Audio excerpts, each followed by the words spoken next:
We are officially live on the YouTube machine.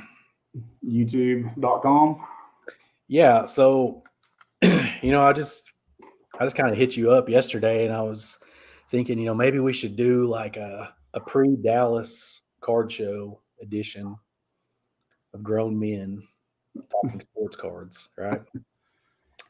And there's obviously a lot of big games today. I just finished watching Celtics and the Bucks. That one did not turn out the way that I wanted or thought that it would.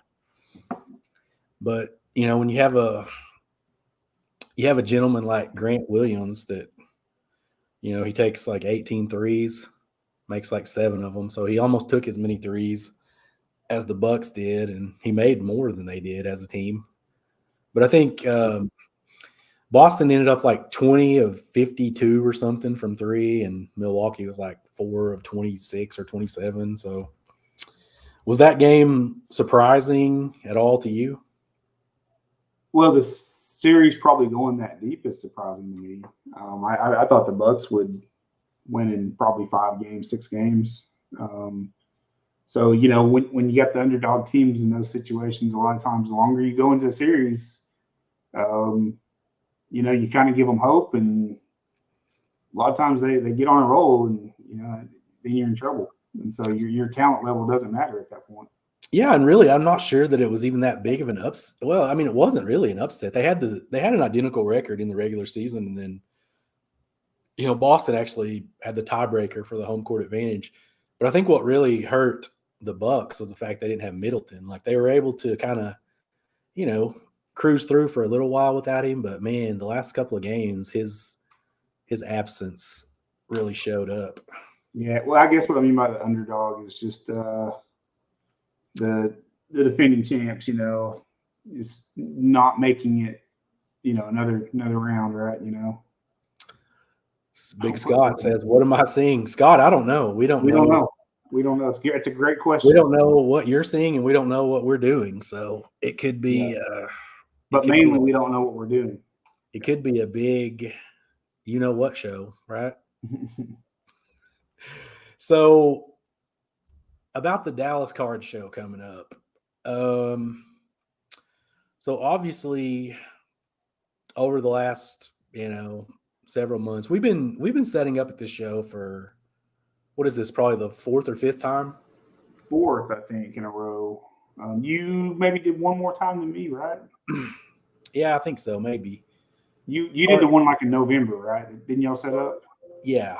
Yeah, I didn't do that one. I've done every one of them. So this will be my third one. January, March, and now May in a row. So for anybody out there that, well, I mean, even people that have been to one, but people that haven't been to one, what would you say? What are some of the changes that maybe you've noticed from the first one to the last one? And then after this one, obviously we'll be able to kind of report back as to what has changed even since then. But what's Well, some yeah, of the differences you've seen?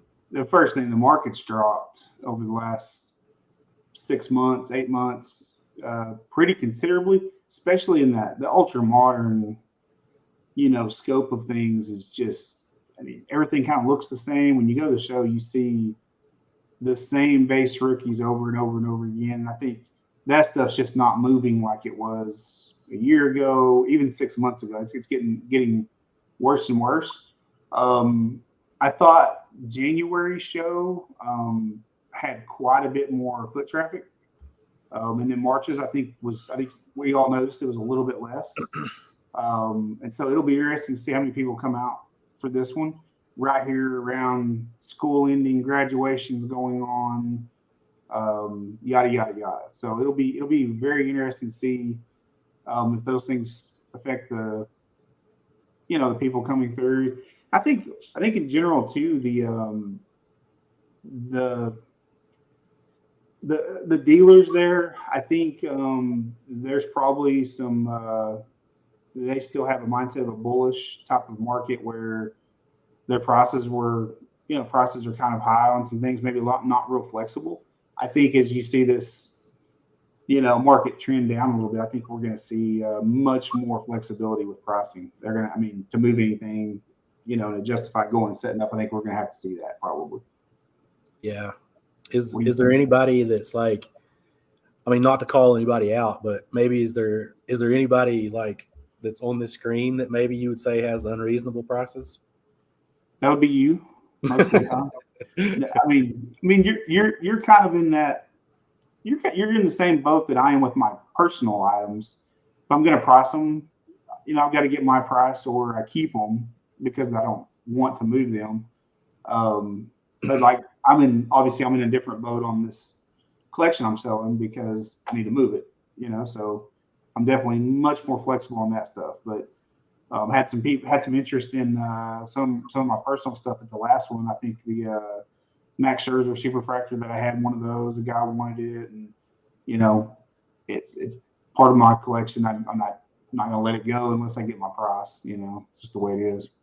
Yeah, I was talking to JT a couple days ago. Like he wanted to do an episode of his podcast, and one of the things that we talked about was he was kind of making the point, and rightfully so, because I've kind of always been like this, but he was saying that I kind of have what he would call a revolving collection, and yeah, that makes sense to me because I'm pretty much anything that I have, for the most part, I am willing to trade or sell, but it's always with the goal of getting something else better. Like when I go to these shows, I'm not doing this as like a full-time job. Like I have a job. So this is something that like when I sell a card, it's just to get another card. Yeah. I'm the same way with my personal items. Like I'll trade some of my personal items if I can go up to a bigger card. Yeah, and it has I don't do that very often though. I really don't, but I would. It has to really be something that makes sense for me, and normally it's going to be me getting a card that I wouldn't just be able to just straight out buy. Yeah. Just because it's like out of my price range to just go over there and fork out the cash for it. So I'll do partial trades and stuff like that, or but yeah, there's no reach out to me, and he was wanting, he's asking me about buying some of my Shane McClanahan cards, and of course now he's playing well, and yada yada yada. Well, I bought them when they were cheap, and this guy was wanting to buy them at what I bought them for. Now he's playing good. I'm like, no, I've got no reason to sell them. I told him, I said, I would trade up, or maybe a little bit or something. But yeah, I'm not just going to sell them outright. No reason to. Well, and the difference, I think the difference between people like you and me, and then a lot of the newer people, is like we've kind of been through different cycles of this whole thing, to where prices go high, prices go down, prices go back up, and it doesn't matter as far as like we're still going to be here. We're going to be in the hobby no matter what. Like I'm not planning on going anywhere if the prices go way up here or if they go down to almost nothing. I'm still going to be around because I just like it. I love to do it. So, but it changes your buying habits, right? Sure. Yeah, of course. You go from maybe buying 50 cards a year to maybe only being able to afford to buy 20, or maybe 500 cards, Because just because I've told people this before, just because the market and the prices of these cards go up, that doesn't mean that my income went up. That's right. Absolutely. So, you obviously have to adjust, and it's different for everybody. Let me run through some of the comments here. We've got a few people in here. Steve, how's it going?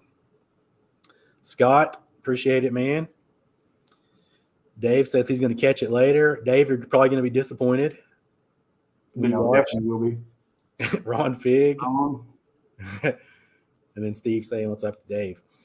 So let's get into some other topics here. This is one that I just kind of briefly touched on with you before we came on here, because this is like, I watch a lot of different YouTube videos, lots of different kinds of content creators.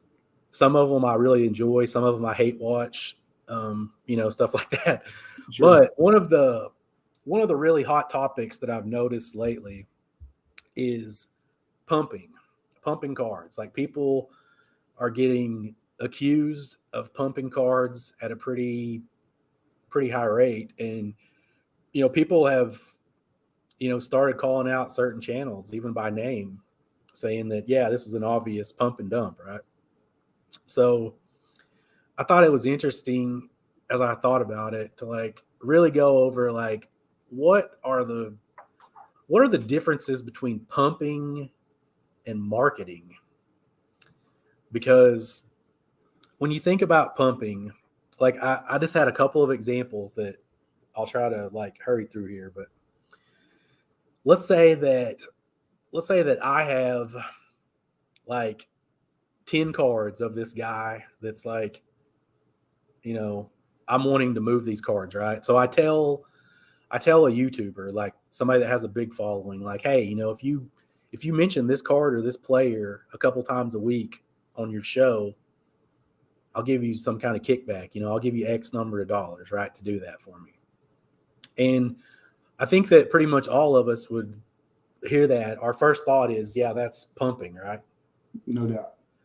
Now, when we go to the other end of it, let's say that I'm a grading company, and I'm going to approach the same YouTuber and say, hey, if you guys will, start promoting us and start, talking good about us, really kind of like, let people know that we're here and we're great and all this stuff. And this, you don't have to believe it or not, but we'll pay you to do it, right? And people will hear that and they'll be like, well, yeah, that's just marketing, right? They're just paying them to Promotional. promotion. Right? Yeah. Sponsorships and promotions. But I guess my question would be, are the end results really that much different between the two? No. You've got a lot of blurred lines there, and that's where it's tough. I think it's one thing. I think maybe the right route to go about it, and this is just my opinion. I mean, everybody's going to do what they're going to do, right? But my opinion is, I think if you talk about a player maybe having a great season, or somebody having good performances, and kind of letting that happen organically, like we go on there. Oh, Jason Tatum and the Celtics, they just won. They're going to Eastern Conference Finals. They have a good chance to win the finals, or something like that. And people are like, oh crap, I need to go get Jason Tatum cards now, and they go on eBay and they buy them. It's kind of, to me, it's kind of a natural flow of things. But if you have a massive collection of Jason Tatum and you go to one of these big YouTube channels and you say, hey, I will give you, $1,000 and plus pay for PSA vouchers or whatever if you will promote these specific cards or whatever. Yeah, I think then you're really getting down to some blurred lines. But some people may not see it differently. But then you also have to understand too, companies. I mean, they're not like a grading company. They're not in the grading business. They're in the money making business. And if that means they need to go and do something to promote their company to make money, which is their end goal, they're going to do that. I mean, it's just, as long as it's, I guess, ethical, where they're not maybe going outside of ethics. I mean, I don't know how you ever track that or differentiate the two. It's a great question, because I see it going on all the time, and these influencers and people that are pumping and promoting different things, you can almost always just feel the hidden agenda behind it. Yeah, I think most of us understand that. Yeah, and I think as far as the pumping side of it, to me, it kind of goes down to intent.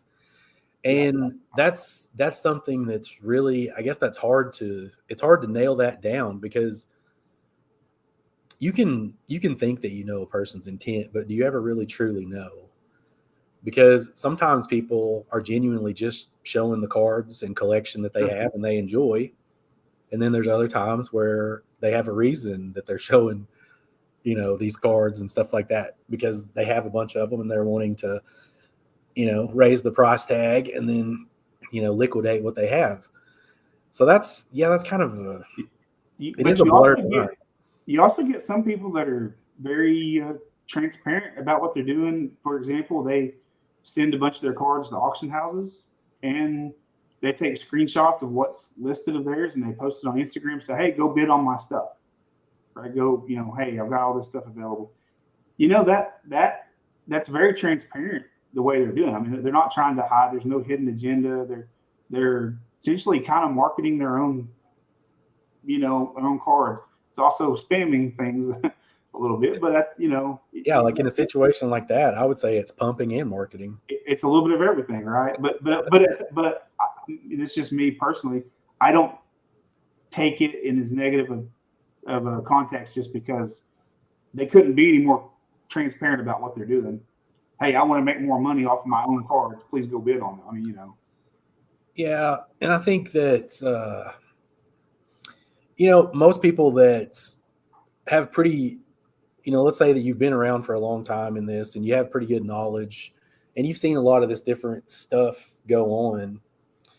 Like, I don't really give a whole lot of thought to it because, I mean, honestly, like I don't pay too much attention to these people anyway. Like, yeah, I don't either. Yeah. I'm not gonna be convinced to go out and buy something because somebody that's been around for a year says, "Oh, that's smart. You should go buy it." Now, I can see where people that are completely new would just automatically assume, "Hey, this guy has a big YouTube channel, so he obviously knows what he's doing, so I'm going to do that." But so I think those are the type of people that are hurt by this type of behavior because they oftentimes will end up being the one holding the bag. But I mean, I guess there has to be some personal responsibility in there, right? Because 100%. regardless of whether people are pumping or not, you have the choice of whether or not to do what they're saying to do. Nobody's making you do these things, right? Well, and absolutely, and also, like you and I have talked about it, 1,000 times. After you do this for a little while, you really don't need somebody to tell you what to buy. I mean, if you enjoy the cards, the actual cards or the players, that are represented on the card itself, you don't need anybody to tell you what to buy. I mean, now I get it. You might get, like you're collecting prospects in baseball. You don't see those guys play a lot, and somebody says, "Hey, these 5 guys may have big potential down the road or something." Yeah, I kind of get that, right? But outside of a little bit of that, I mean, you don't need anybody to tell you what to buy, or you shouldn't.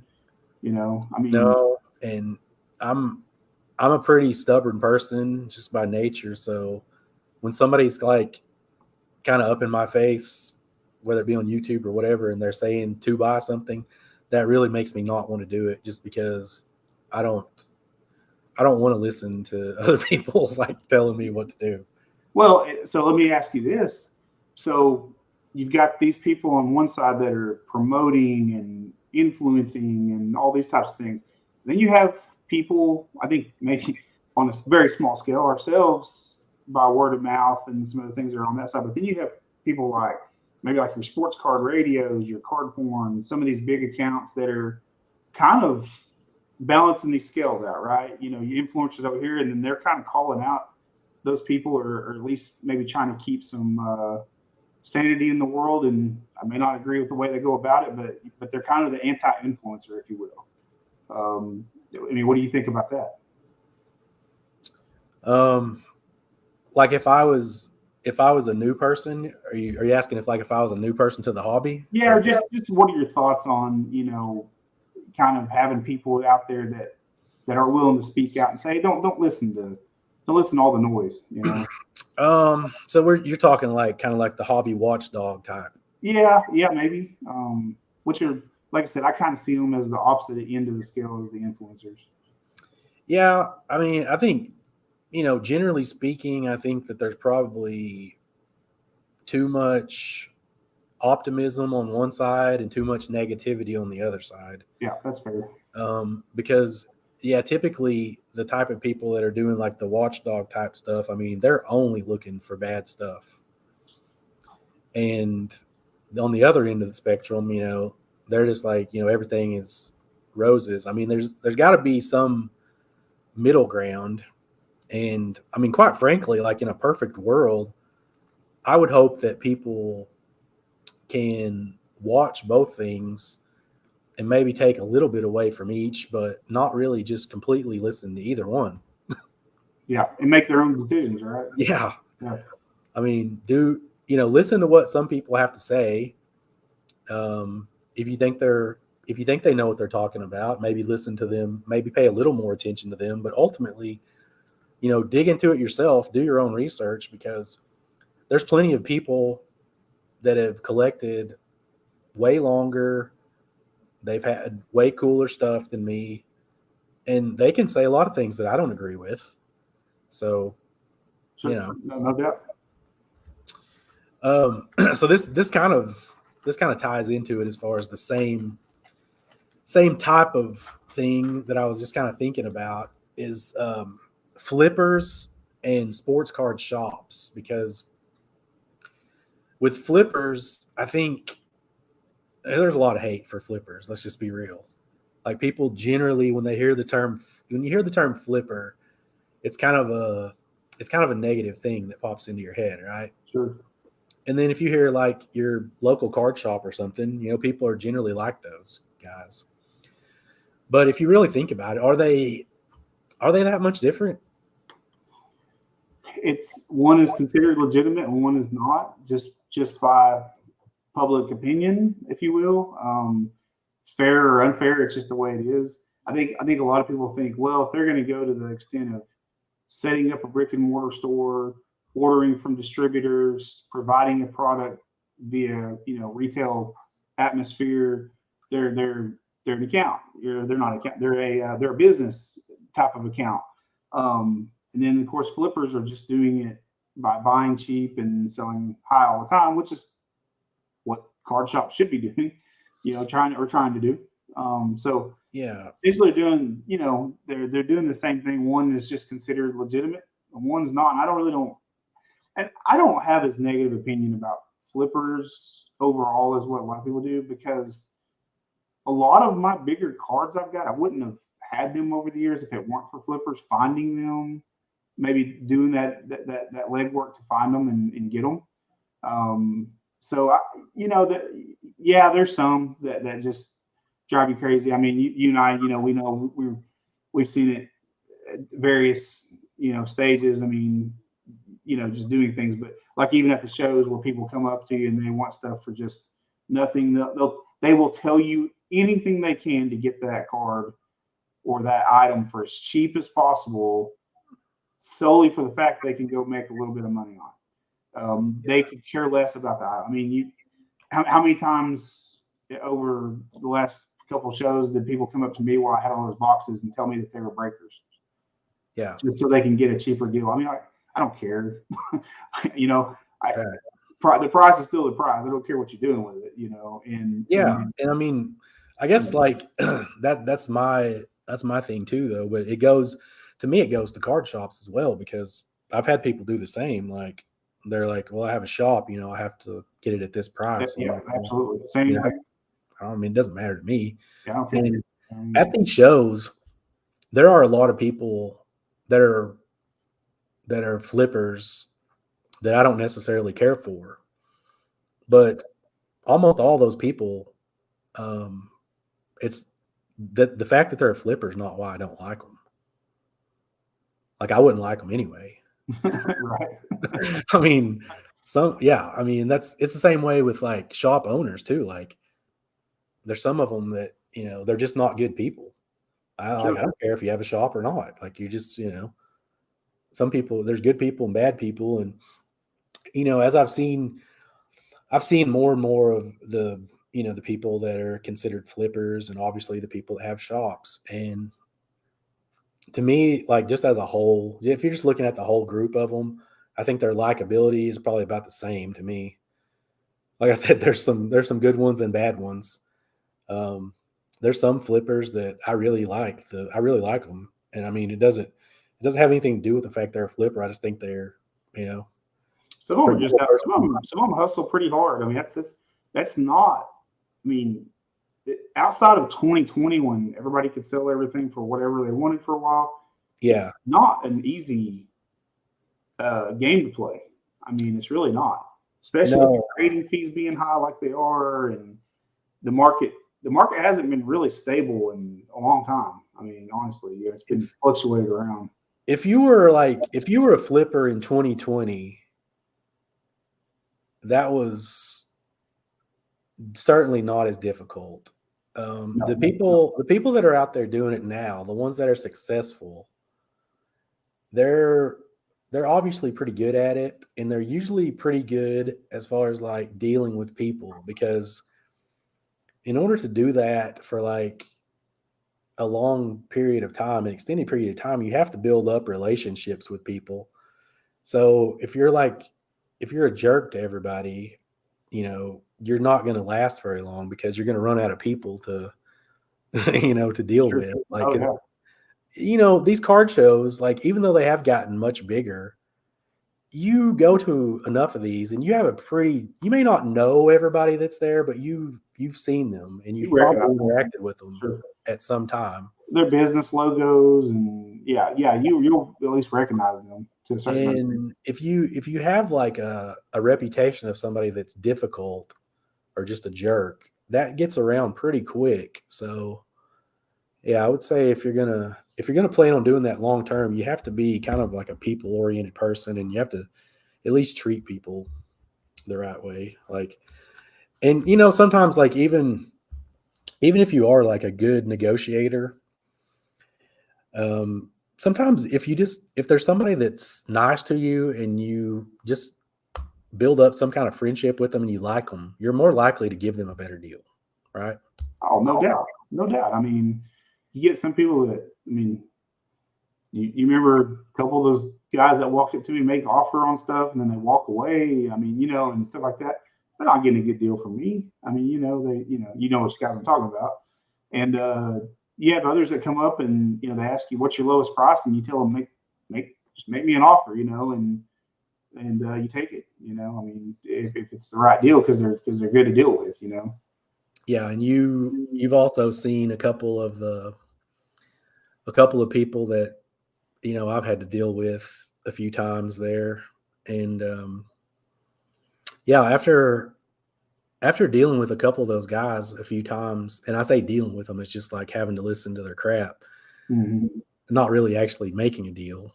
Because I mean, after a few times of just listening to their nonsense, there's not going to be a deal happen. Not this time, and not No, any time. I mean, to be honest. you don't care to hear people tell you all the comps, and they always point to the lowest comps, and the people who are selling always point to the highest ones. And I mean, it's just I can't stand that game. The comp game. I'm like, who cares? There's I could care less. there's one guy in particular, and this is no joke. Like when we set up there next week, if he came up and he just looks at my sticker price on something and he's like, I'll take that. I'll be like, let me think about it. Right. Just because I just do not want to sell to that guy. Yeah, no, I know I exactly mean, what he you could come mean. up and offer me exactly what I wanted, and I'm not sure I would take it. Just because like there's just that much resentment at this point towards that individual.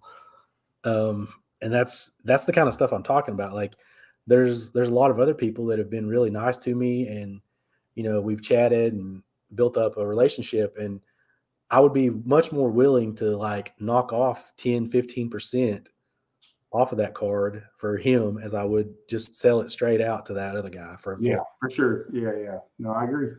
Like, and I don't know if people really understand that you sometimes you just don't want to sell to somebody because you don't like them. Sure, sure. Just like on the other end, I mean, I've refused to buy from people because just didn't like them. I mean, it happens. I mean, like I said, you have to deal with the people part of the hobby. Yeah, and doesn't that suck too when somebody that you really don't like has a card that you really want? Of course. Oh, it's happened. Yeah. It's like you have the two men on your shoulders, like battling it out. Like we Yeah. really need that card, and they're like, I hate that guy. Yeah, yeah. So I'm looking forward to the show. I know for me, like I know for you, it's different because you're you're having to sort through this big collection and you're having to get rid of this stuff, right? For me, it's more Sure. about just hanging out, having a good time. If I move some stuff, trade some stuff, buy, sell, whatever. I mean, that's fine. But if I don't, like, I still have a great time. Like, it's still like I still look forward to it every couple of months, regardless of whether I'm going to buy or sell anything at all.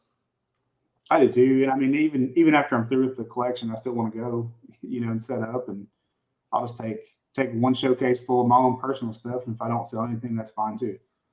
You Yeah, know, I mean, it's cool to just sit there and who knows, maybe John Burleson will want to rip like a expensive box or something, or they'll talk me into doing it. or he'll talk you into doing it. Yeah, I get to have a lot of excitement just sitting there and watching you guys open stuff. So it's pretty interesting. So hopefully we get to open some stuff this next go around. Yeah, yeah. So, is there anything else that you want to talk about as far as the card show goes? Like, No, just like I said, just we kind of touched on it, but just seeing, if the amount of tables starts going down as the market does, or I just really want to see what the attendance looks like at this one. Like I said, it's kind of a bad time of year, I think, because on that Friday, there's going to be some graduations going on, college and high school graduations going on that Friday and Saturday, and people are leaving to go on vacations and school getting out, just a lot going on. So between that and the market shrinking a little bit, I'll be real interested to see what the attendance looks like. yeah, and I guess I look at it a little bit differently, like because I've heard people even talking about what do you think the attendance will be like at the national this year compared to last year? And I mean, I think it'll probably be down some, but I think there's a lot of different reasons for that. I think location is one of them. Oh yeah, Um, I mean, sure, there's going to be probably not as many people that would have went anyway, but to me, it's not as much about attendance at these shows as it is like what are the people that are there doing? Like, are they buying and selling a lot? mm-hmm. Because attendance sometimes can kind of be a little bit misleading because just because there's a lot of people there doesn't mean they're doing anything as far as Yeah. buying and selling. Like, there's a lot of people, they may just be walking around just, looking at stuff. Like, It's kind of so, like kind of like people that pay real close attention to watch counts on eBay. right. It doesn't matter. It's how many bidders are there and how much are they bidding. Like, cool. You had like 57 watchers on it, but only two of them bid. That's So, right. That's right. what difference does it make? Exactly. Yeah. And that's the thing. It's like, it's more because generally speaking, the people that for sure are going to be there every time, those people usually represent a pretty good amount of the action that's going to happen. Yep. I agree. The ones that are, the ones that never miss a show, they're going to be. I mean, these people, they don't come all the way across the country to not do anything. They're going to be doing stuff. Now you can I got argue. one more thing I wanted to touch on. That's kind of the show related. I told you about the other day is the kid, the kid that bought the Topps Chrome pack from me. Kid in the suit. The kid in the suit. Yep. So he, if anybody that's watching doesn't know this, I sold a couple of packs of 2003 Topps Chrome basketball to that's his Instagram name is the Kid in the Suit 1, I believe. But him and his dad, they go to all these shows. They're always at the Dallas show, and he pulled a LeBron base Topps Chrome, and he got it back to PSA this last week and hit a 10. So it's hopefully he's out hustling as always. Yeah, and we called him Kid in the Suit. Like, That is his Instagram, right? That is his Instagram name. Yeah, the kid in the suit. Kid in the suit. So yeah, if you want to go check out the video, I think he posted the video of him actually Yeah, pulling. in Card Porn, they posted it as well this last week. So if you haven't seen it, yeah, they posted it. Yeah, that's pretty sweet. I think I know who he's talking about. That's man, out of the 5, 6, 7, 8 times, I don't know how many times I've been with Andy to the National. That's it. That's pretty common occurrence. Or he'll have stuff lined up to buy from people before he goes. He'll have it already ready and then he'll buy it. But otherwise, yeah, it's pretty common for him to do that. Or he'd buy stuff for his brother, but hardly ever does he buy anything for himself. It's the weirdest thing ever. I've had so just over the course of like a 3-year period, this would have been roughly around like, we'll say like 2012, 2013, 2014. Mm-hmm. We'll just use those because I know it was somewhere around that time period. I had the first year I bought nothing. The second year I think I spent close to $10,000, and then the next year I bought nothing again. Yeah. That one year you bought the George C. Millers. Several of those I remember. So I mean, I'm usually the kind of guy that I'm either going to do something pretty big or just not anything. Mm-hmm. I'm not. The last couple I haven't bought. I haven't bought a lot the last couple that I've went as far as like, veering outside of my lane, that type of buying. I mean, I used to always, if I didn't find stuff, I'd just buy wax, bust a bunch of wax. I haven't done that in a while. That's always a good time. It's always risky. It's too expensive now. But to Scott's point, last year at the show, not only did I not buy anything, I actually came back with a lot more money than I took. Yeah, that's right. You sold some stuff. And then, I think it was like 2 months after the National, I bought that 1928 Harrington's Babe Ruth. Mm-hmm. I'm a patient man. Like, if I don't see exactly what I want, I cannot buy stuff. And I have tons of friends that, they're going to buy stuff. Like, it doesn't matter. Like, it may not be exactly what they went to get, but they're buying something. And they're probably buying several things. Mm-hmm. And I wish I was that way where I could, but I'm just like, I've gotten to the point where I'm just so particular about what I buy. And maybe it's just because things have gotten, much more expensive. So I know if I want to get like one of these nicer cars that I want to get, I can't just be spending a little here, a little there because it adds up. But I mean, trust me, I think at times I'm too disciplined when it comes to that stuff. Like, you are. Yeah. I think there's sometimes where, and I like I said, I've kind of gotten away from this, but there's sometimes where, if you're there in person and you see value, sometimes you should take it because you don't know when you're going to find value again. I mean, for example, that one of the times when we went to Chicago where I bought I don't even know how many boxes of wax. You remember that from those guys? Just a ton. Just a ton. I don't even remember, a couple hundred boxes or something. I don't even remember. It was a lot. It was a lot. It took me because there was you bought cases too of stuff. Fucking cases of just various stuff. They had a distribution. They were a distributor in the 90s and the early 2000s, and they closed down. They had storage buildings full. We had dealer badges that we had gotten, so we were in early. And yeah, I bought, just an absolute ton of stuff, and stuff like that. Like, I wasn't looking for that, but I think that ability maybe to just recognize that there's value there and not be afraid to shift gears. Sometimes you don't do that. No, I mean, I sometimes I do. I get too much tunnel vision. Like, if I have like a certain card or set that I'm chasing, I get so narrow focused. Like, I don't even see anything else around me. Like, I'm just going around looking for this one thing, and I'm totally ignoring all these other great things that are there. And like that Leaf Rookies and Stars box. back in January, right? I mean, I told you, hey, just go get that. Right. Like don't overthink that. Just go get it. Let's go Worry buy about it later, right? Yeah. It's you just don't. You got to find value when you find it.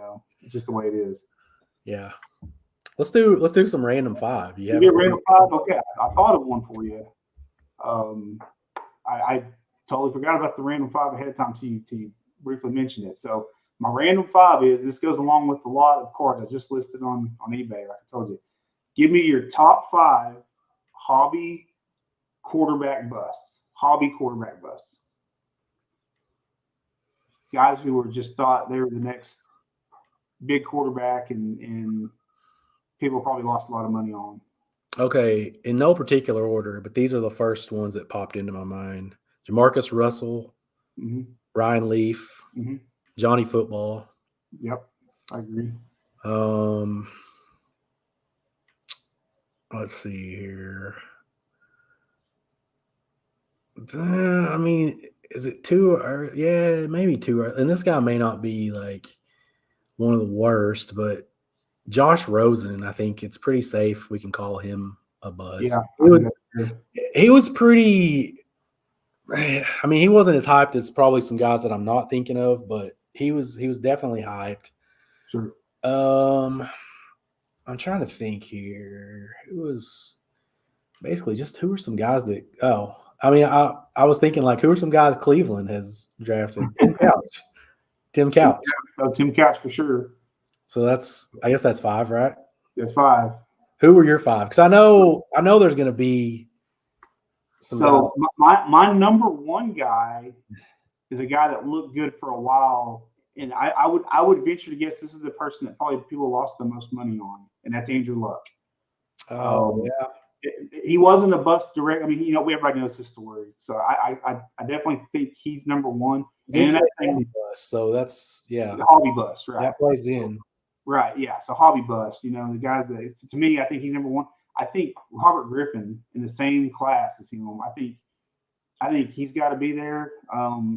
You're not gonna like this third one I'm fixing to name, but I think Baker Mayfield already. He's got a chance to come back. But as of today, I mean, think about what his RPA's got up to for a while. I mean, it has just plummeted very quickly on him. And then you named the other ones, Ryan Leaf for sure. I mean, I think all time in Jamarcus Russell. I think it's those 5 to me. It's funny. Like whenever you said Baker Mayfield, the guy that I didn't mention was Sam Bradford. I thought about Bradford too. He definitely was a disappointment. Tebow, his stuff was really expensive. Yeah, for good reason. Well, no, not for a good reason. It turns out. Let's see what. There's some other guys, your Vince Youngs and some other guys that came along that probably were a little bit Alex Smith, but I don't know if they ever got the hype. Mike and Luke up north collectors. Ryan Leaf for the win, says Rick. Ohio State has had a few. Yeah, they have. Absolutely. Who are some of their other ones? Like Troy Smith, Cordell Patterson. Cordell Patterson. He wasn't. When he was Cardell. Cardell. That's what I meant. Cardell Jones. Yeah, that's like Cordell Patterson. No, he's not a quarterback. No, I butchered the name. My bad. They're kind of like OU and the Cleveland Browns. Like pretty much, you can just any of them. They've pretty much all been best. Haskins. I mean, obviously terrible what happened to him. Yeah. For sure. I was trying to think if there's more of a miss. Michael Vick, a lot of people lost a lot of money on Michael Vick when, him going to prison. He's got to be up there. Yeah, Joey Harrington. And I mean, even Stafford didn't do much for the Lions. I mean, he put up some numbers, but they never won with him. But I don't know if he got the hobby hype like some guys have. Yeah, he's actually probably peaking right now as far as. Yeah. He should be. I mean, for sure. But yeah, they had like Joey Harrington and Andre Ware. Which, I mean, it's hard to like the guys like Andre Ware and Jeff George. The hobby was so different then. So like Sure. overpriced for a guy was like, oh man, Andre Ware's 90 Pro set was like $6. Yeah. You know, Mm-hmm. so Right. you weren't, but I guess people were buying quantity of like 500 count bricks of those guys. So it's basically what they were doing back then is equivalent to buying like one nice card now. Yeah, I mean, you named Tim Couch, Achilles Smith. A lot of people liked him back in the day. Dante Culpepper, he had that really big rise and then just plummeted after that. I always liked Culpepper. David Carr, I mean, he was number 1 overall pick in 02 and, just didn't make it. Now, I think if you're talking just from a hobby perspective, and if you're talking just dollars and cents lost, I think if we revisited this topic in maybe 3 or 4 years, there'd probably be like 4 or 5 guys that are right now that'll probably top the list as far as total amount of dollars lost on them. Totally agree. You know what? I might take back my statement that Andrew Luck might be the number 1 biggest loss. If it might be Michael Vick, it could be because his stuff was. I know the prices have changed. If you adjusted for inflation and that sort of thing, he might be the number 1 biggest loss because his stuff was incredibly priced for a while. Yeah. I mean, undoubtedly. But yeah, I mean, I think I'm with you. I think some of these guys are playing right now. I haven't heard that name in a while. He was so bad. Yeah, he was terrible. Ohio State's getting a lot of hate. With good reason. I mean, look at these names. Yeah, great college quarterbacks, but good grief. I mean, even the ones that are the 2 best right now, they even decided, hey, we got to get out of here. Yep. Interesting. Yeah, that's a pretty fun topic. We do need to remember that and revisit it down the road because I'm with you. There's a couple of guys that most of the guys. Most of them, yeah, I agree. I mean, yeah, you know what? But hey, while we're talking about that, look at the adjustment that the NFL made this year in the draft. They it's such a quarterback demand, and then you see them really only 1 first-round quarterback. And very, very, very strange. And I have a little bit of a theory on that, and obviously, I don't think that this draft class was one of the strongest by any means. No, of course not. But here's a couple of things. You have quarterbacks that are playing way longer now. Like guys are playing till they're 40.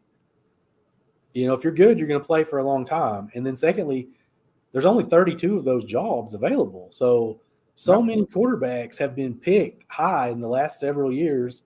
And you combine that with the older guys that are established playing much longer.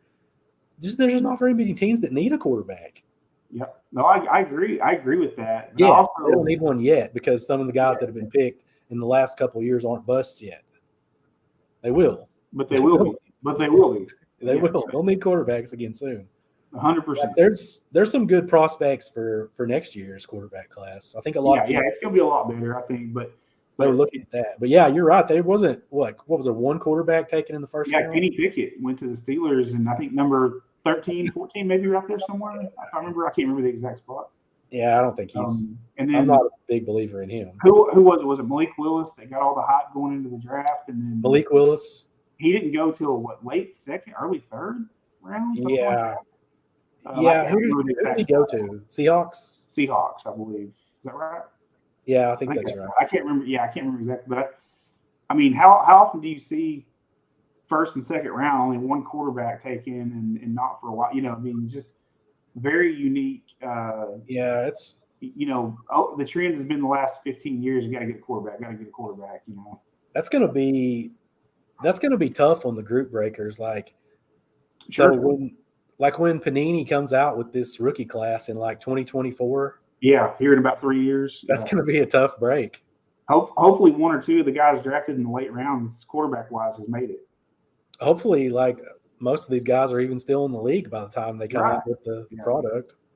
Yeah, because you probably won't see National Treasures, for 2022. You probably won't see it till like January, February of 2024. The way they're going, drives me crazy. That's just so. Oh, it's just pathetic. It drives me crazy. Like there's a lot of reasons that I don't really open boxes anymore, and number one is the cost. Like it's just insane. Like it was just 2018. In 2018, you could get 2018 Prism basketball first off the line boxes directly from Panini for $125. Now those are probably like $4 or $5 grand when they come out. That's just dumb. For why? For what reason? Right? And because they want to sell them for that. I mean, there's I know. no logical reason. Like the price of cardboard hasn't gone up that extreme. That's for sure. Well, if you just think about too, like when we used to bust, Bowman cases, and I used to bust so much of that. I mean, I used to get jumbo cases of 2012, 2013, 2014 Bowman. I could give them sometimes for $700, $750. Most of the time, $800 was kind of average. 2022 Bowman baseball just came out. A jumbo box is $600.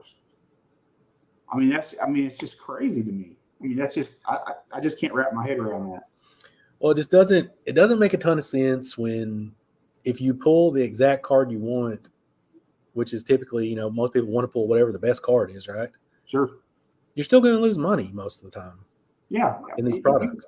You have to pull one of those top tier cards and it has the grade high, and you have to hope that guy turns into one of the top prospects, and you have to sell it at the right peak, and you got some of these dominoes that have to fall into place to even make money. I mean, you can get some of these products that I've seen, you could pull like the case hit of like a good player and still lose half your money on a box. Absolutely. And anybody that's familiar with case hits, they're not easy to pull out of a single box, first of all. Right. Yeah. You start figuring off. Just think about the boxes where you don't pull something like that, how much you are losing. Which is most of them. Value. Which is almost all of them. Yeah, almost all of them. I mean, we were talking about this yesterday about 91 Donruss Elite. Those cards are numbered to 10,000, but they're like they were so much harder to pull than like a card that's numbered to 50 is now. Oh. Even a card like a gold prism out of Panini Prism is easier to pull than those Donruss Elites that were numbered to 10,000. Oh, how many gold prisms do you get in a case typically? A couple, maybe. Yeah, I would guess you would get at least one. At least one or two. I mean, like I said, I've opened the Donruss cases, 20 box cases. At one time, Jody and I, my wife, we opened 3 of those in a row and pulled 0 elites and 0 signatures. Yeah. 60 boxes. There's no telling how many of those boxes I've opened throughout my life, and I've never pulled one of those elites. I told you at one time. I told you yesterday we were talking about it. When I was a kid. I got half a dozen loose packs one time and hit a Kirby bucket. I have a 92. That's it. And that's like my biggest thing. If they want to, which Fanatics, they don't care about. They don't care about having me as a customer. But if you want me as a customer, one of the things you're going to need to do is you're going to have to get rid of all the fluff inserts and parallels, and you're going to have to make it to where if I pull something pretty cool, it means something. I agree. Like I don't want the packs to where you get a numbered card in every pack or whatever. I don't want that.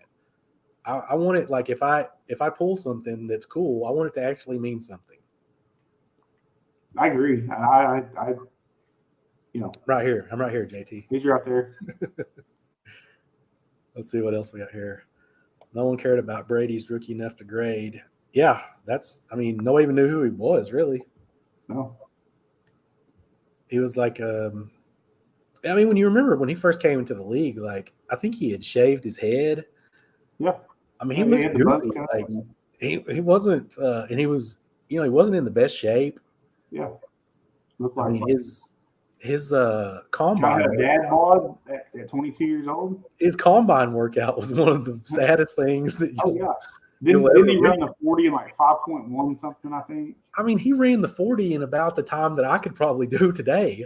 Right. Yeah. Yeah. I mean, it's like, it was just pathetic. And he was pretty, he looked a little bit doughy.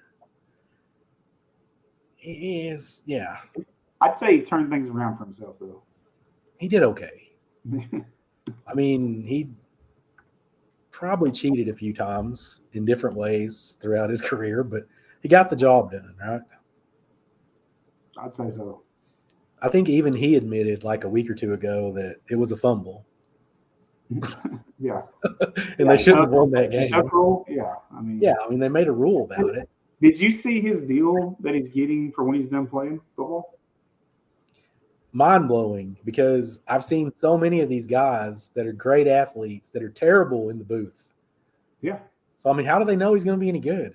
Wasn't it $350 million? I believe was the contract. I mean, he's making more than he did playing quarterback. Why is he playing quarterback and getting hit? I mean, Well, he doesn't get hit.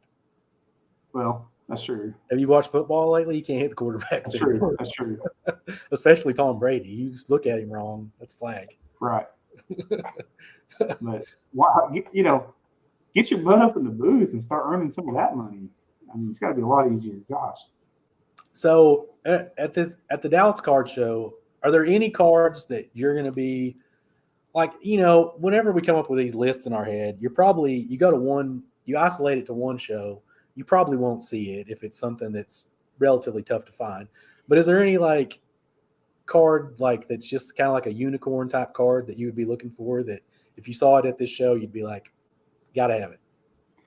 Well, now that McClanahan's, kind of rising, kind of getting better, looking the part, I think some of his stuff will start coming out of the woodworks a little bit. And for sure, his 18 Bowman Chrome draft, if the Superfractor Auto showed up, that's that's number one on my list right now that I want. Of course, I'm always looking for Nomars and Rollins and Bowman Chrome Superfractors and those sort of things, All right, so I got to stop you there for a second because you said that since he's playing good, that some of his stuff will come out of the woodworks. You have all of it. I have a fair amount. Show us a little Shane McClanahan.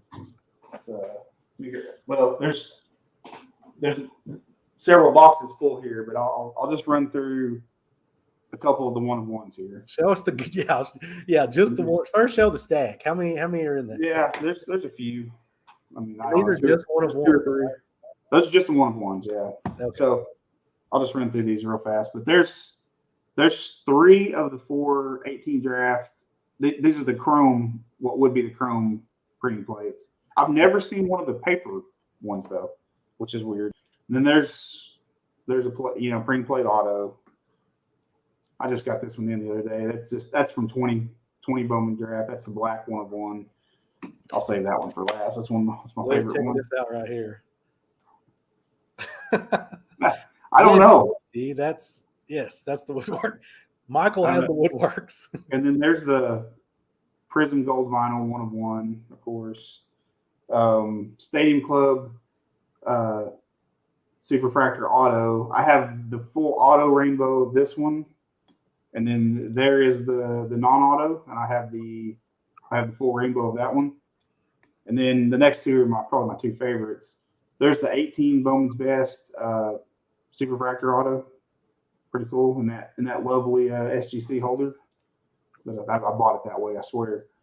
And then of course there's the 18 Draft Superfractor non-auto, but I want the auto version of that one. So I guess that would probably be the unicorn. It's been great at a BGS 9.5. This product came out, like Bowman Draft normally does, like in December of that year, and I think like in January or February of 19, somebody graded it. So somebody pulled it pretty much right at release and graded it, and I've never seen it. So I would definitely like to add that one to my pile. I have a few McClanahans too. I know you do. You have some of mine. Andy has one of mine. So that's another thing too. So this one here, I have the full rainbow of that one. I have 2 of the red refractors. Like I said, I showed the printing plates, but I have 2 of the reds. You have one of them that just got back from getting graded. I have Grab them. 5. Yeah, you can grab it. I have 5 or 6 of the oranges, probably 5 or 6 of the golds. So I've definitely got that market cornered. Let's see what we got here.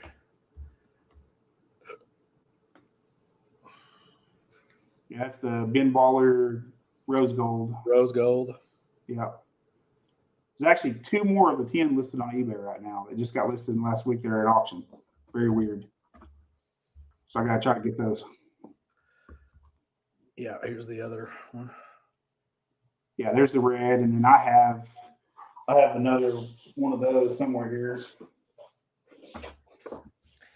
And then there's like you sent in this superfractor of some prospect. Some prospect named Mad Max, I believe. Yeah. He's Yeah, that one's pretty nice. for sure. Yeah, it's I like those a lot.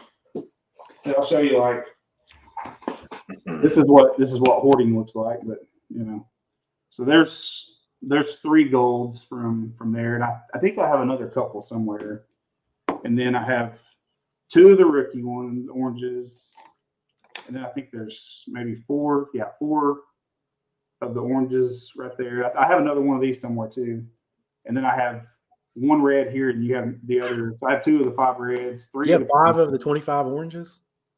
5 or 6 of them, yeah, and then 5 or 6 of the golds. You are a sick puppy. Then, like I said, 3 of the 4 printing plates, 2 of the reds, of the 5 reds, and then the superfractor. But and then all the other colors I got just like the base refractor. I think I have over 100 of those. You have a problem. I bought them for nothing. Like relatively speaking, the superfractor last year when I bought it, I gave $500 for it. Like, which at the time was probably seemed like a lot of money, but if he keeps pitching the way he's pitching right now, I'll be in good shape. It was probably I think you were doing I've done similar things before where like you start buying the good stuff of somebody that you like early on in the process, and people kind of look at you like, what's wrong with you? Like, are you crazy? Oh yeah, of course. Because everybody thinks you're overpaying for it, and probably most of the time with me, I am a lot of times. But yeah, you might be a little bit, but once you get so invested, what's an extra 10% here and there? I mean, really, in the grand, when you're buying a $50 card and you have to pay an extra 10%, it costs you $55 or something. Here's a good question for you. Why him? I drafted him in a couple of keeper leagues. So I kind of started following his career kind of early on. I'm a watch players play type of person, like to judge, particularly with pitching. I typically do a pretty good job of judging pitching when they're young, and so watching him pitch a couple times, the stuff is, he's got some of the best stuff in baseball. And then I put that together with some interviews I'd heard of different management within the Rays organization do, and how much they liked him. And I thought, and this guy's got a chance. This guy's got a chance to be one of the best in baseball. And so I bought him heavily early on. Yeah, I'm going to be totally honest. Whenever you first started buying his stuff, you told me who you were buying, and I was like, who? Sure. No, I understand. And I'm in some of these leagues. Right, sure. Talking about these fantasy leagues, and I was still like, "You're buying who?" I keep up with some prospects, but I wasn't really on board with McClanahan. But he's looked pretty good. His stuff is probably since a lot of it that I bought, it's probably tripled. Maybe went up times 4 on some of the stuff, some of the better stuff. Yeah, and during a downslide in like the overall hobby. Yeah. Things have been going down, but and you still have to be understanding and realistic that he's a pitcher. His stuff's not going to see the big spikes like your Acuñas and guys like this, right? he's not an everyday name. He's still not an everyday name. He wasn't a top prospect. The highest he ever made on the prospect list was in the low 90s. So you have to understand that too. But that's why most people had never heard of him. Absolutely didn't have the hype behind him. He was a little bit older because he had, he played all the way through college and had Tommy John when he was a freshman in college, and so you kind of put all that together that it's not somebody that everybody's going to go out and buy, but that's why I wanted to buy him, because I could build a stupid, crazy collection and it didn't cost me much. It was more just for fun, and it still is. I'm not selling any of it.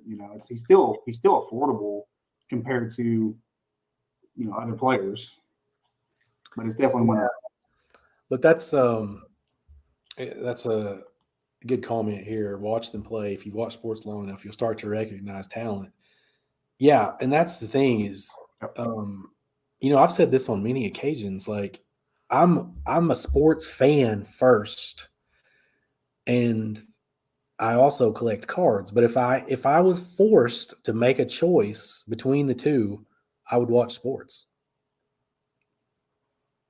I would in general too. Yeah, I think so. And I think most people that collect cards would probably go the other way. Like, they couldn't give up collecting, but they could give up watching the sports. But I mean, for me, if I'm going to collect something, like, I have to be able to watch it. Like, I can't just I can't take somebody else's word for it. Like, I have to see these guys perform. Like, that's the way I am with the UFC too. Like, I'm here like paying like 75, $80 for these pay-per-views because I have to watch this stuff. Like, I have to want to watch it first. If I don't want to watch the sport, I don't care about the cards. Yeah, and they kind of go hand in hand for me. Like, I especially baseball, more so baseball. Baseball is kind of a slow-paced sport. We all know that. You either really enjoy it or you really don't. It's just kind of part. Well, I thoroughly enjoy it from top to bottom, and I also enjoy the card side following it, along with some of these, especially these dynasty leagues, because I enjoy the minor league guys as they go through the processes. I just enjoy the full scope of that. If you don't enjoy baseball, why the heck would you collect baseball cards? Right? Kind of like what you're saying. I mean, it's just it wouldn't do any good. But I do think there is, like you said, there is something that's we've kind of mentioned here that's to be said for people that can watch and identify talent, right? Baseball going on in the background. Yeah, I've been watching it the whole time. You've been watching the game. But there is something, you watch these guys and you kind of identify the talent. It's fun to act on it and buy stuff. I mean, like I said, last year when I bought the Superfractor, the 18 one, I bought it last May, about a year ago, almost to the day. And I mean, he was 2 months into his rookie year at that point in time and looked pretty good, and popped up on eBay for $500. I mean, compared to, I would rather buy that than a jumbo box. I mean, What are your thoughts on this guy? Well, you know how I feel about Austin Riley. I'm a big time Austin Riley fan as well. I traded him away in one of our keeper league. Andy's in this one as well, and Dynasty League, and I still I have a tough time with that because I'm a big fan. I did not buy him early, and when he first got called up in 19 and kind of struggled, he played really good early and then got sent back down. I started to buy him at that point in time because the power is big time, and I kind of kicked myself that I didn't. Is there out of the baseball prospects that have started the year in the major leagues, who's the one guy? Like, if you could only pick one of them, who would it be? Like, who do you think is going to have the best career? Julio Rodriguez. I think he's already got 11 steals on the season, even though he hasn't played great. He's played a lot better lately. He's played. Oh, he is, but he started off really cold, and I think that ability to play multiple outfield positions and steal bases and do a lot of things that's going to keep him in the lineup even when he's struggling. And so I think you're going to see him. I think the second half of the season he's going to be big time, and then I definitely like him. Torkelson's played okay. He's going to say Torkelson. Torkelson looked okay. A guy that's kind of flies under the radar that people aren't going to talk about is Melendez for Kansas City. A lot of people are going to talk about Witt, of course, but Melendez, the guy, for a catcher, And they've been playing him around in the outfield and different things, but man, he can flat hit. The guy that I was really on before the season, and I think this might be who JT was thinking, is Riley Green. Of course, he got hurt right before the season, but I watched him play a little bit in the preseason, and he kind of looks the part, kind of like Julio Rodriguez. Mm-hmm. Like those guys, like even when like they're not necessarily playing well, like they're not getting the results that you would want, they just look like they're legit to me. Yeah, I mean, and then on the flip side, the guys that have been just absolute disappointments, just all the way through, Joe Adele getting sent back down, and then Kelnick. So I think you're talking about Adley Rutschman. Adley Rutschman, yeah, so he started off, he got hurt as well in spring training a little bit, and I think he's back playing now in minor league ball. But yeah, a lot of people think his hit tool was, one of the best ever coming out of minor leagues for catcher, and he's a switch hitter. Yeah, he should be good. God only knows the Orioles need some positivity in their organization, that's for sure. What about Stephen Kwan? Did you know anything about him going into the year? I don't know if I'd ever heard maybe more than a mention or two of his name, like on just potential breakout candidates and this and that, like real deep leagues, But man, the guy,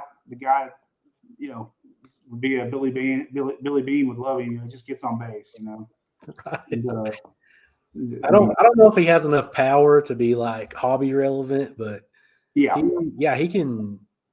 His contact skills are pretty. Yeah, his contact skills and his eye at the plate. I mean, yeah, he just doesn't swing at bad pitches, and when he does swing, he makes contact. I mean, yeah, it's pretty likable player, Yeah. What do you think about? You and I have been kind of down on Jared Kelnick. He got sent down the other day. What do you think happens to him in the future? There was a lot of hype around him, and last year he kind of turned it around a little bit towards the end, but for the most part, like when he first got called up last year and basically all of this year, he's just looked completely overmatched. Yeah. I mean, that the raw talent is there, but at a certain point, you got to hit the ball. Like he strikes out so much. Have you got to watch Alec Thomas for Diamondbacks? Have you got to watch him yet? I haven't. He hit his first home run. I think they're talking about Stephen Kwan here. No cards, and then that's a good comparison right there.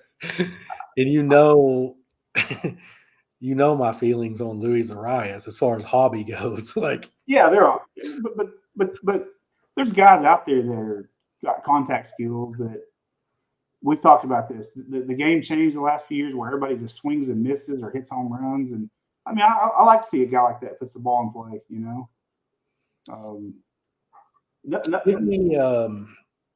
Give me somebody over the last couple of seasons, because we've talked on here about different players over the last couple of years.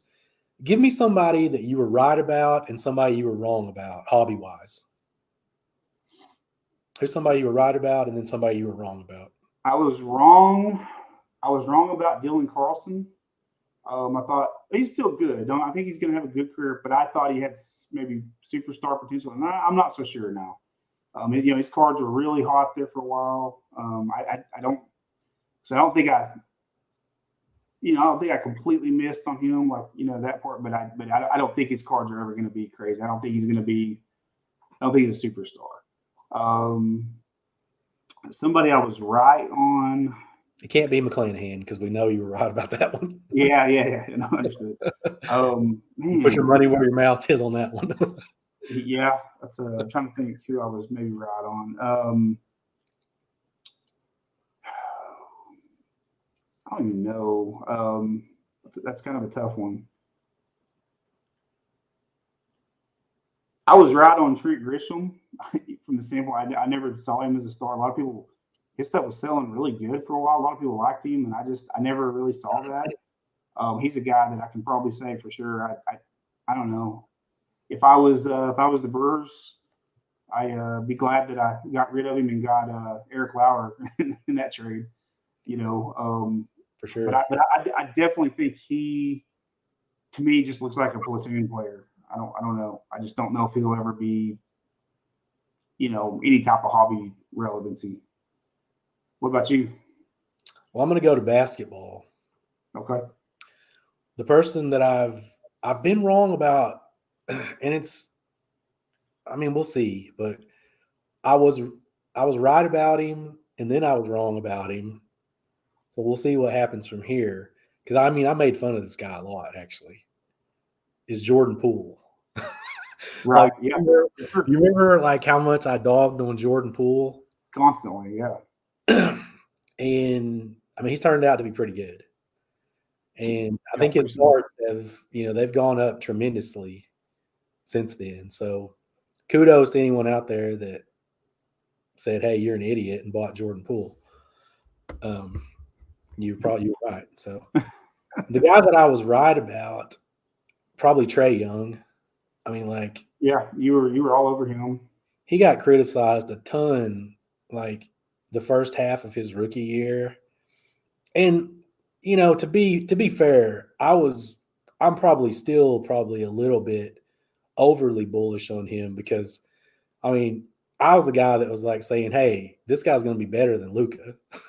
Wait Right. and Yeah. see. Yeah. Yeah. No, I remember. And we'll see. I mean, it's they're early in their careers. I don't know if he's gonna be better like overall, meaning the basketball, but Well, I mean, I don't think I'm not that bullish at this point either. But right. Yeah. Yeah. But if you look at the results, I mean, Trey was in regular the season this year, he was outstanding. well, he was in the Trey Eastern Young. Conference Finals last year, and I mean, Luka, I if they know. win tonight, they'll be in the Western Conference Finals. So I mean, it's not like he's done more than Right. Trey Yeah. has at this point. Another guy football wise that early on.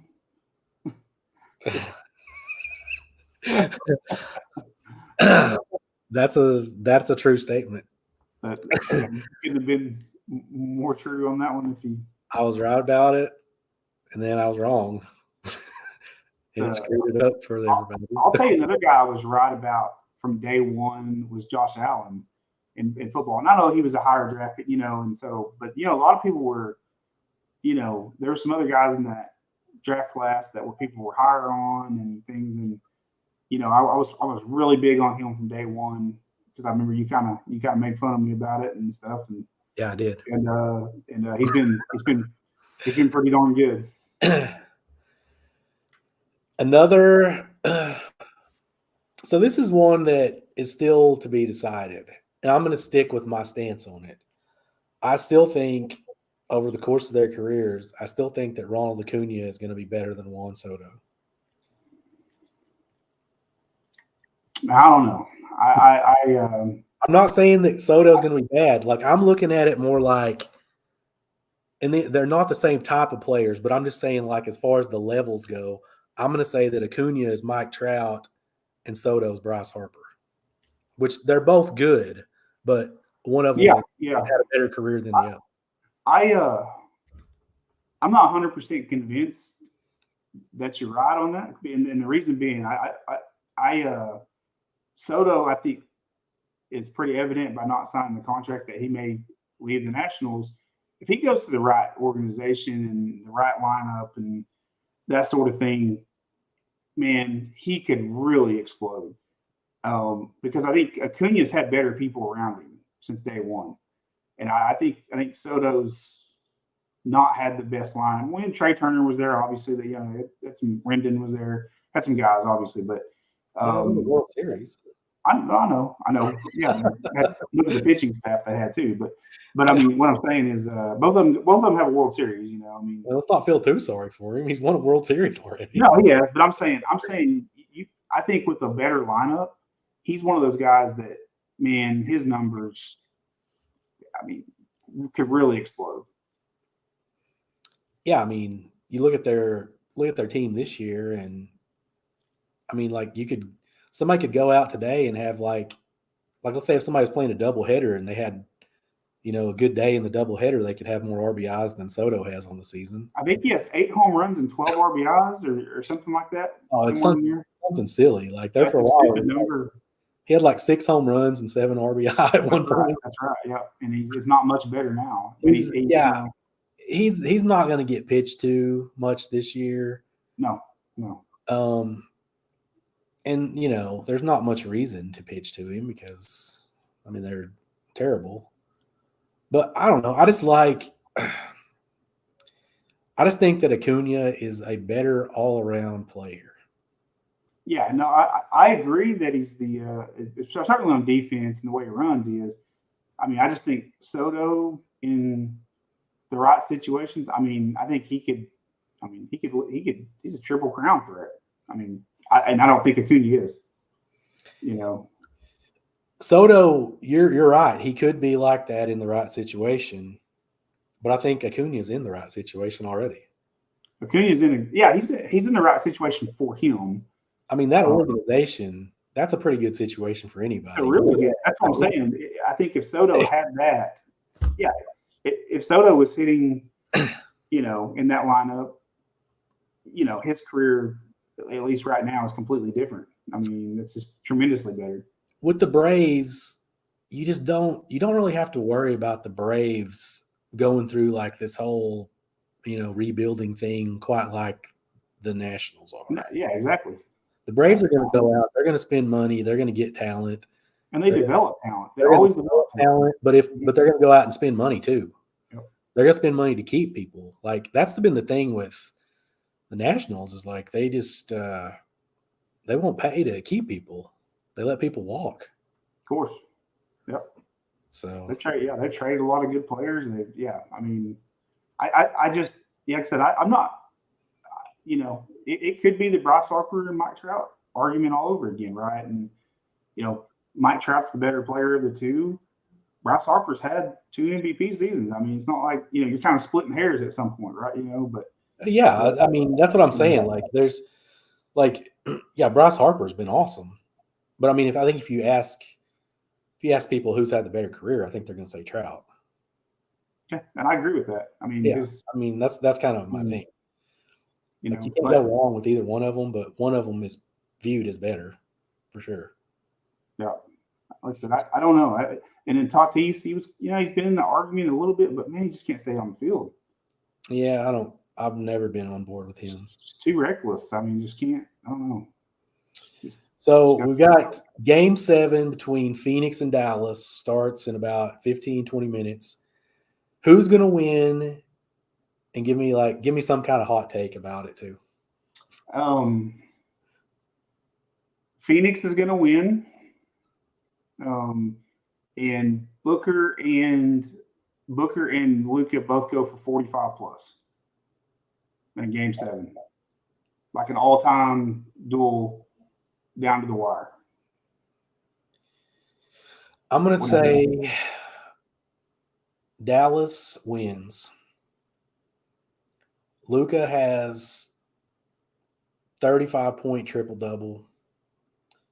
And after this series is over, people are going to be talking about Chris Paul as one of the most overrated players in basketball.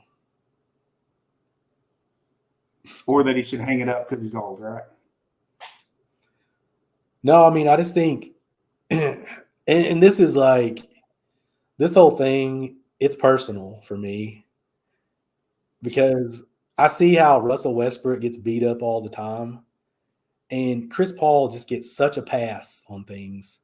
Like over the last 4 games of this series, he's averaged 9 points a game and like 5 turnovers. If Russell Westbrook had one game like that, everybody on TV would be talking about it all day. I agree. Chris Paul gets a pass because, he's a great leader. Or, come on. He can play really well when he wants to, but he's the kind of superstar that doesn't have to carry the burden that a lot of these other guys do. Yeah, because he's a pass first point guard. Yeah, like he can go out and have like 6 points and 10 assists, and everybody's talking about, he had a great game. None of these other guys get that. And as far as like everybody wants to talk about how efficient he is, yeah, well, he doesn't hardly ever shoot. So, I mean, if you're only taking the shots that are wide open, most of these other star players, they don't have the luxury of only shooting when they're open. Like they would never take any shots if they did that. You know, I agree. like can you imagine Luka if he like, oh, Yeah. Luka, we only want you to shoot when you're open. Okay, Yeah, you get like 2 shots a game. yeah, because I mean, Chris Paul's had some games in the series where he's taken 5 or 6 shots. James Harden had a game the other day where he took 2 shots in the second half, which was pathetic, by the way. Just one of the most gutless performances I've ever seen. But he got killed for it, in the media. Like he should have. Rightfully so. But I'm just saying Chris Paul doesn't get killed in that way. And people can say what they want about Chris Paul. Oh, he's the point guard. He's such a winner. He's never won anything. So we'll see. Sure. I'm a little salty about it. I don't know if you can tell. We'll see. We'll see what happens. Even if they win tonight, I mean, if you want to be up there amongst those all-time great type of guys, you're gonna have to win. I mean, and he can't say that he doesn't have guys around him. I mean, he's had some of the best talent in NBA history around him at various times. They've had the best record in the NBA pretty much the whole season. So I don't want to hear excuses. And so many times throughout the years, Chris Paul has come up short in the biggest moments, and until he wins it, like I'm just going to say he's the most overrated player in the NBA. And it might be time to hang him up. And he played for us for 1 year, and I mean, I liked him. I mean, I don't dislike him. I just think it's not his fault that he gets all this praise. But I'm just saying there's just too much Chris Paul love. Yeah, I agree. I mean, I don't disagree with any of that. I think that for sure what I agree with is the part where he doesn't have to carry the same burden as others. It's not even close. I mean, yeah. I mean, I'm with you. Yeah. I mean, he doesn't have to go out there and win the game for him. No. And he's one of the best shooters ever. Like when he's open, especially in the mid-range, he's tremendous. He always has been. But like you said, it doesn't matter when you don't shoot the ball. And we don't have time to get into it today, but the next time we do one, maybe we can go on maybe I can go on a rant about just how much I absolutely despise like analytics in sports. Like it just yeah, me too. Like I hear people quoting all these things and all these numbers, throwing all these numbers around, and I'm like, do these guys just like sit in the room with a chalkboard doing math equations, or do they watch any of the games? Because I don't know about you, but like I can go to a basketball game, whether it be grade school, junior high, high school, college, NBA, whatever. I can watch about 10 minutes of that game, and I can probably tell you with pretty good accuracy who the best players are on the court. Easily. It's the easiest sport to determine that. And I don't need somebody to give me like their efficiency ratings and all these numbers. Like it's the eye test. If you know basketball, you know. Yeah, I agree 100%. All right, well, rant over. Ran over Chris Paul. Let's see, tomorrow's Monday, so we got a couple more days until the show. So I guess we'll be both going Thursday. Yeah, leave Thursday. I'll leave Thursday morning. Get there because I want to see if one certain individual is going to be there in a cell. Yeah, I'm looking forward to it. I mean, it's lots. Like I said, it's always lots of fun hanging out and all the conversations you get to have with people, and hopefully somebody watches this that'll come up to me and try to convince me of why I'm wrong about Chris Paul. We'll see. I'll even let you buy me a ribeye somewhere while we're there. We'll finish off with a little deal here from Ron Fig. How to lie with numbers. I'm telling you, Ron, it's the truth, man. You can, like they say, the numbers don't lie, but you can find numbers that will fit your argument. That's for sure. Yep. All right. Any parting words? Nope. Everybody just collect what you like collecting and tune out all the noise, including us sometimes. Mostly including us. Mostly us. All right. Take it easy, everybody. All right. Later, guys.